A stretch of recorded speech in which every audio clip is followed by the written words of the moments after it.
Hey everyone, it's Jack from Cultaholic.com, back again with another exciting news update. Is Ronda Rousey going to SmackDown? What the hell is that about, and why would she? We're going to take a look at that, as well as some other stories as well, including the news that maybe a TLC match, which Braun Strowman is currently booked in against Baron Corbin, wouldn't be the best match for a wrestler to get involved in just after elbow surgery. I also must issue a spoiler warning, because at the end of the video, in the latter sort of third of the video, we're going to be talking about some juicy NXT spoilers from the midweek tapings. So, without any further ado, let's crack on and take a look at all of the news. Our first news story was an exclusive report by Wrestling Inc. recently, who claim, according to a source of theirs, that Ronda Rousey is a target for Fox, and of course Fox are taking on SmackDown.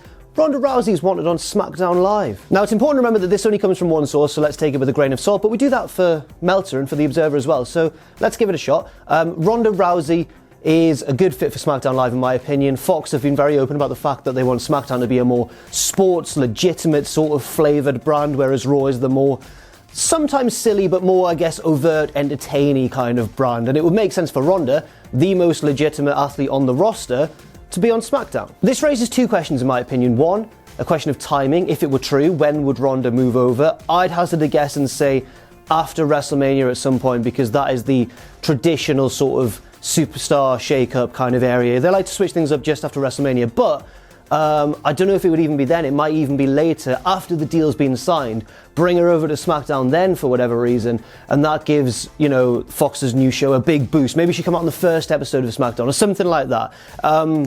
Yeah, so I don't think it's going to happen anytime soon. Probably not in the run-up to WrestleMania, I guess, especially with Ronda as the current Raw Women's Champion, but I could see it further down the line for certain. It does seem like a decent fit. The second thing it brings into question, though, is the whole idea of Raw as WWE's flagship brand. We know that the two new deals, both Raw and SmackDown deals, are massively lucrative for WWE, but particularly that Fox SmackDown deal. And with that deal being so important, does that mean that SmackDown should now be considered the flagship brand once it comes into effect? Especially with SmackDown now consistently putting out shows of a better quality, in many people's opinion, including mine, than Monday Night Raw on a weekly basis. It's going to be a very interesting 12 months or so in terms of WWE's whole structure on television. Secondly, according to Dave Meltzer of the Wrestling Observer newsletter, a source of his has said that a TLC match is the worst stipulation to put Braun Strowman in so soon after coming back from elbow surgery. The reason for this is because in TLC matches and hardcore matches and that sort of thing, you are actually putting your arms up a lot to defend yourself from incoming chair shots and that sort of thing, and ladders and all, you know, all the fun of a TLC match. And obviously Braun Strowman has just come back from, or will have just come back, excuse me, if he can work that match, from elbow surgery to sort out some bone spurs in his elbows. But this source of Meltzer says that doing that a lot and shielding yourself from weapons can often be the cause of bone spurs for many wrestlers, and especially if Strowman's rushed back early from surgery, it could just lead to the injury getting worse in the long term. Another big reason is the fact that in table spots and stuff like that, if your body's flying through a table, even though the bulk of your torso should in theory go through the table first, it is still a hard surface you're crashing through, and it can still knacker your elbows essentially.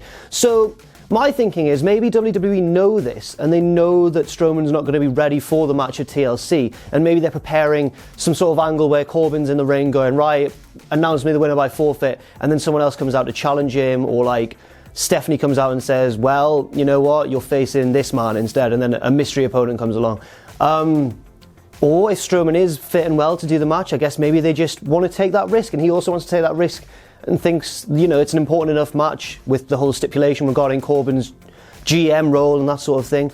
Maybe they think it's worth the risk. I don't know either way, but it was an interesting thing to read for certain. And finally, big old spoiler alert, it's time to talk about what happened at the NXT tapings this week.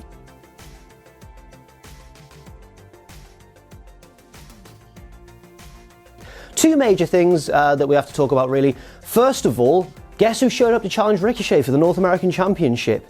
None other than bloody main roster superstar Tyler Breeze. Breeze is of course one half of the very popular but not particularly successful main roster tag team, the Fashion Police, alongside Fandango. But with Fandango on the shelf for so long, Breeze has really been lost in the shuffle, even more so than he previously was in the tag team. It's worth noting that in NXT, Tyler Breeze was a far bigger deal, regularly competing for the NXT Championship on many an occasion, and was generally given more of a chance to showcase his fantastic in-ring ability on a far more regular basis. So that should have gone down well, an old NXT favourite returning to his old stomping ground to face Ricochet for the North American Championship. Quite a good stylistic matchup as well, I think.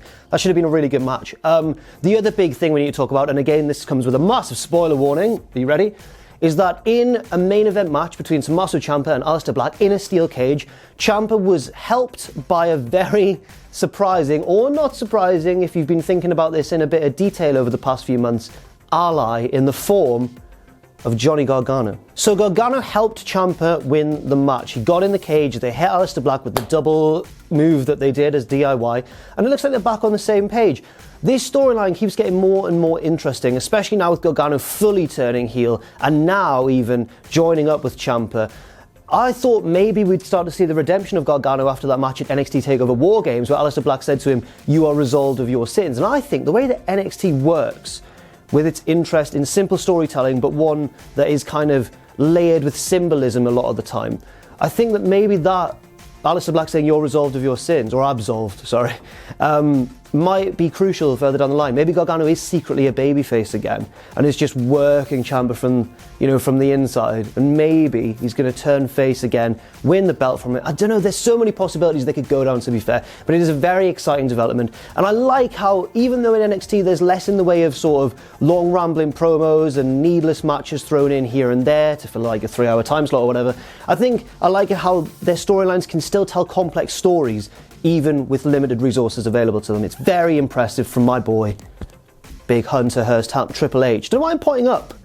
No idea, he's taller than me, I guess. That makes sense. So that's it for today's news update. Thank you very much for watching. I've been Jack from Cultaholic.com. Let us know your thoughts on any of the news stories in the comments section down below. And you can follow me on Twitter if you want to, at Jack the Jobber. You can follow all of us at Cultaholic. And if you want to as well, you can check out our Patreon page, patreon.com/Cultaholic. And never forget, of course, if you haven't already, of course, to hit subscribe and to join us.